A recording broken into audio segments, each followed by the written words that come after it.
صحابہ کرام کے جو بے ادب ہے ان کے ساتھ ہمارا تعلق کیسا ہونا چاہیے؟ بسم اللہ الرحمن الرحیم۔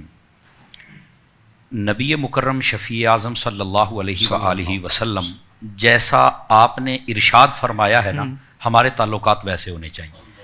سبحان یہ بات اللہ۔ میں اس لیے کر رہا ہوں، بسا اوقات ہم سمپلی بات کر دیں نا کہ ان سے تعلق نہیں رکھنا چاہیے، تو بسا اوقات کئی لوگ کہتے ہیں کہ جناب نہیں یار وہ بھی تو کلمہ پڑھتے ہیں، وہ بھی تو ایسے کرتے ہیں، تو نہیں یار اتنی سختی نہیں ہونی چاہیے۔ پنجابی ساڈی کہتے ہیں ہاتھ ہوڑا رکھو، ہلکا ہاتھ رکھیں۔ تو میں نے کہا یار آپ یہ بات چھوڑیں، مولوی صاحب مجھے یہ بتائیں جیسے ہاتھ حضور نے رکھا ہے ویسے رکھ لیں؟ سبحان اللہ۔ کیوں حضرت شاہ صاحب ویسے رکھ لیں؟ ہاں جی ویسے رکھ لیں۔ میں نے کہا بیٹا تو یہ بھی برداشت نہیں کر سکے گا۔ اللہ کہتا وہ کیسے؟ میں نے کہا سنیے حدیث پاک، نبی پاک صلی اللہ علیہ وسلم نے ارشاد فرمایا، وہی حدیث جو میں نے پہلے پڑھی تھی، متن اسی کے ساتھ ابتدائی ملتا ہے، ان اللہ اختارنی واختار علی اصحابی، اللہ نے میرا انتخاب فرمایا، پھر میرے صحابہ کا فرمایا، پھر نبی پاک علیہ السلام نے فرمایا سیجیء قوم، فرمایا ان قریب ایک قوم آئے گی، وہ کیا کریں گے؟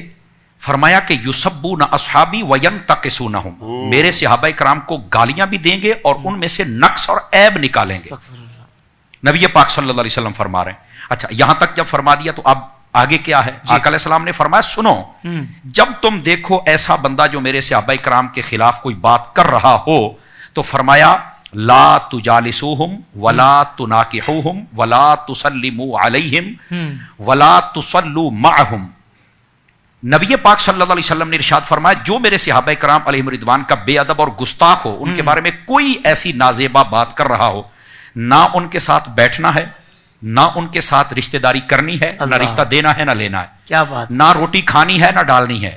میں کھلانی ہے بھی کہہ سکتا تھا، یہ بھی کہہ سکتا تھا، نہ روٹی کھانی ہے نہ ڈالنی ہے۔ اس سے بہتر ہے کسی کتے کو ڈال دو، کم از کم تمہیں بھونکے گا تو نہیں نا۔ کیا کہنے تو نہ روٹی کھانی ہے نہ کھلانی ہے، نہ ان کے ساتھ نماز پڑھنی ہے نہ ان کے پیچھے پڑھنی ہے، مر جائیں تو ان پر نماز جنازہ نہیں پڑھنی ہے۔ ہمیں لوگ کہتے ہیں نہیں مرنے کے بعد تو یار کچھ نہ کہو نا، مرنے کے بعد، میں نے کہا مرنے کے بعد پھر اپنی ولدیت کی جگہ ابو جہل لکھ لینا، وہ بھی تو ماری گیا ہے نا، اپنی ولدیت کی جگہ یزید کا نام لکھو، مر ہی گیا ہے نا۔ شرم نہیں آتی ہے تم کو یار؟ بھائی جو کمینہ ہے وہ زندہ بھی کمینہ تھا، مرنے کے بعد بھی کمینہ ہے، اگر توبہ کر گیا تو ہمیں بتاؤ کہاں توبہ کر کے گیا ہے۔ تو نبی پاک صلی اللہ علیہ وسلم نے جیسے فرمایا ہے ویسے ان کے ساتھ ہم نے تعلق رکھنا ہے، اور آقا کریم علیہ السلام نے تو واضح کر دیا۔ نبی پاک صلی اللہ علیہ وسلم تشریف فرماتے، حضرت سیدنا عثمان غنی رضی اللہ تعالیٰ عنہ، آپ کے ایک آپ کا گستاخ تھا، وہ مر گیا، آپ سے بغض رکھتا تھا، ترمذی شریف میں حدیث ہے، نبی پاک صلی اللہ علیہ وسلم کو بتایا گیا کہ فلاں شخص مر گیا، آپ اس کا جنازہ پڑھائیں، فرمایا میں تو نہیں پڑھاؤں گا۔ حالانکہ مشکا شریف پڑھ کے دیکھیں، حضرت شاہ صاحب تشریف فرما ہے، حضور نے فرمایا جب تم میں سے کوئی فوت ہو جائے تو مجھے بتانا، میں جنازہ پڑھاؤں گا، جس کا میں جنازہ پڑھاؤں گا اس کی قبر نورانی ہو جائے گی، اس کی قبر میں نور جائے گا۔ جنازہ پڑھانے سے قبر نور والی ہو رہی ہے، اس کا مطلب ہے نور والے نے پڑھائی ہے تو نور والی ہو رہی ہے نا جی۔ یہ ایک موضوع ہی الگ ہے، وہ انشاءاللہ موقع ملا زندہ رہے تو اس پر بھی بات کریں گے۔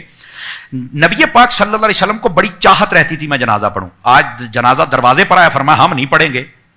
یہ لنڈے کے مفکر ہمیں بتاتے ہیں کہ تم فلانے کا جنازہ نہیں پڑھتے، فلانے کا نہیں پڑھتے۔ میں نے کہا بیٹا ویسے ہاتھ رکھو جیسے حضور نے رکھا ہے، تم سے نہیں رکھا جائے گا، یہ اصل حقائق ہے۔ آپ نے جنازہ نہیں پڑھا، کیوں؟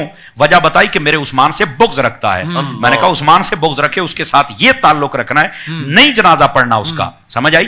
یہی صحابہ کرام کے گستاخوں کے ساتھ ہمارا تعلق، نہ بیٹھنا ہے نہ اٹھنا ہے، نہ کھانا کھانا ہے، نہ ان کو ڈالنا ہے، نہ ہی ان کے ساتھ رشتہ داری کرنی، نہ سلام کرنا ہے، بلکہ ایک روایت کے یہاں تک لفظ ہیں اگر وہ بیمار ہو جائے تو پوچھنے نہیں جانا ہے، یہاں تک فرما دیا۔ تو یہ تعلق رکھو نا، پتہ تو چلے نا کہ حضور کے صحابہ کا عاشق ہے جو کہ گستاخوں کے ساتھ ایسا رویہ کر رہا ہے جیسا محبوب کریم علیہ السلام نے ارشاد فرمایا۔ سبحان اللہ، سبحان اللہ۔